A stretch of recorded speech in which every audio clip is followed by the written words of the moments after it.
Last year, our producer, suffering from his usual procrastinations, rushed to finish what was supposed to be a complete story of Susan Kiefer's life. While the story ended up to the present day, the details of her later years were, at best, scarce. And so, on the double occasion of another birthday and her imminent retirement, it is only fair to revisit Susan's story, starting at a point a bit later in life. Her midlife, if you will. This is a time when, for many people, some of the most important changes in life occur.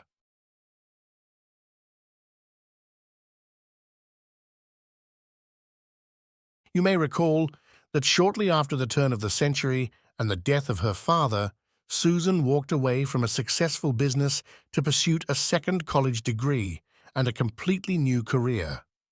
Her son, now in his early teens, was independent enough to allow her to have a full-time job, and with her newly minted diploma declaring her a, quote, computer programmer, she was able to join her husband in the daily, soul-crushing grind of employment in the information technology sector. I mean, just look at this face. Oh my goodness. In what is possibly more than just a passing coincidence, Susan's first job in IT was also a return to the banking industry, her first professional career from decades past. With many years of commercial banking experience and top-of-her-class programming skills, it's no surprise that her career advanced rapidly. She was very good at her job and thrived in this new career. But the real payoff was a job that, despite being just another cog in a great wheel, had the virtue of providing a regular schedule with predictable work hours. These are things no successful business owner can have, but Susan knew their value and took advantage of this critical new resource, time. Living at the Lake of the Ozarks is an amazing experience, and by the year 2000, it became clear that a new stage in growth for the area was beginning. Big box department stores and franchise restaurants began popping up like daisies, replacing the quaint mom-and-pop stores that'd been part of its charm. But no business opportunity was more appealing to Susan than the vacation rental market. With millions of visitors each year now, the demand for short-term rental homes and condominiums was growing exponentially, and Susan wanted in on the action. In 2005, at 42 years of age and the height of her financial powers with capital to burn, she purchased another home at the lake. This home would be her entry into the vacation rental market. It may seem odd now, but up until 2005, Susan lived at the Lake of the Ozarks without actually owning a lakefront home. For one thing, lakefront homes are just too bloody expensive, and for another, she already had private access to the lake from land owned by her father-in-law. This is where she kept her boat, and while getting on the lake was not terribly convenient, she never felt she was missing out on the so-called lake life. As it turned out, she was wrong. By the time the second home reconstruction was finished, Susan had spent many a late evening or stolen Sunday afternoon just enjoying the lake home herself. These stolen moments in time from working on the home showed her just how different her and her family's life could be living at a lakefront home. It took a bit longer than expected and costing a bit more than hoped, but the lake home was eventually ready for occupancy. By then, Susan's mind was already made up, and she made the bittersweet decision to abandon the vacation rental idea and move into the lakefront home herself. She sold her home of 15 years, moved in, and spent the next 6 years with family and friends, partying like it was 1999. Again.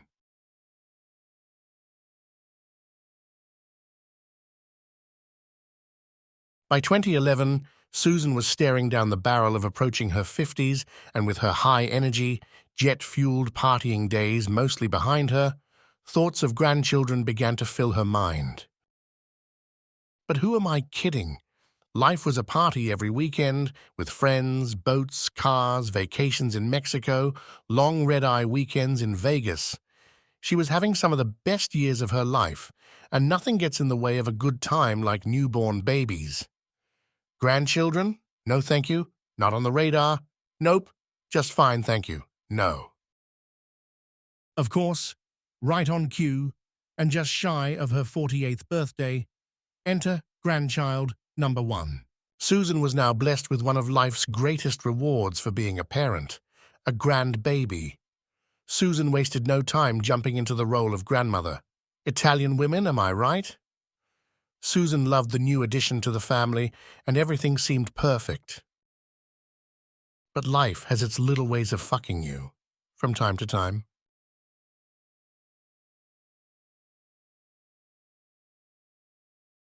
For Susan, what started off as a complaint of minor discomfort turned into a full-fledged life and death struggle with cancer.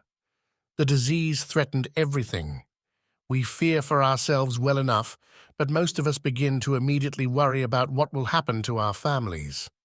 All of her plans, all she held dear, were now threatened. The final outcome of a diagnosis like Susan's is never assured, even with treatment and the prognosis of a good outcome. For nearly a year, she focused all of her energy on beating the disease, and after a long treatment, she was eventually declared cancer-free. After that, it didn't take long for her thoughts once again to turn to future plans.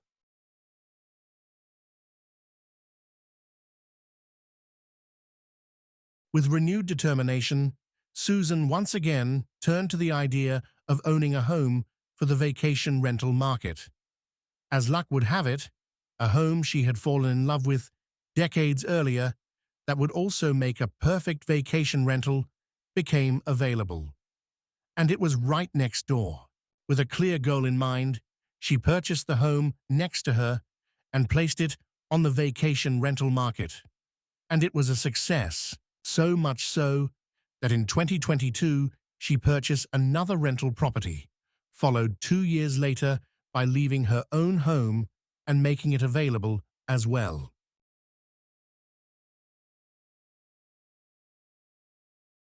With the grandchildren count now up to 4, and with her stable of rental properties, the end of 2024 brings the beginning of more change. In January of 2025, Susan will throw away her notes, delete her source code, reformat all hard drives, and possibly smash a keyboard or two, but will definitely retire from what ended up being a 30-plus years career in banking. Of course, this is not the end of Susan's machinations, only the beginning of new ones. As we've seen, even in the face of adversity, Susan is never content with the status quo. She is always pushing ahead. People like Susan are always challenging themselves to do better, not because they particularly like it. It's just what they do. They can't stop it any more than a shark can choose to stop swimming. There is something that drives them that can be difficult to understand.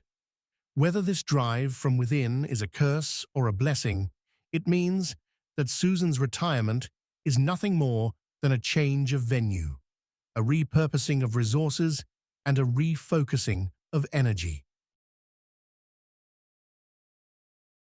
On the occasion of her 61st birthday and her imminent retirement, Susan would be the first to tell everyone that this is just a new beginning. Most of us will spend over a third of our lives in retirement, and what she has built is intended to be shared.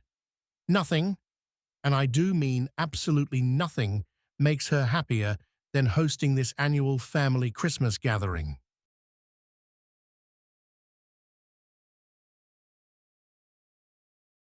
So let us raise our glasses to the occasion. To our family, you are all loved, to the promise of a bright future, and a happiest of birthdays to Susan, and congratulations on retirement.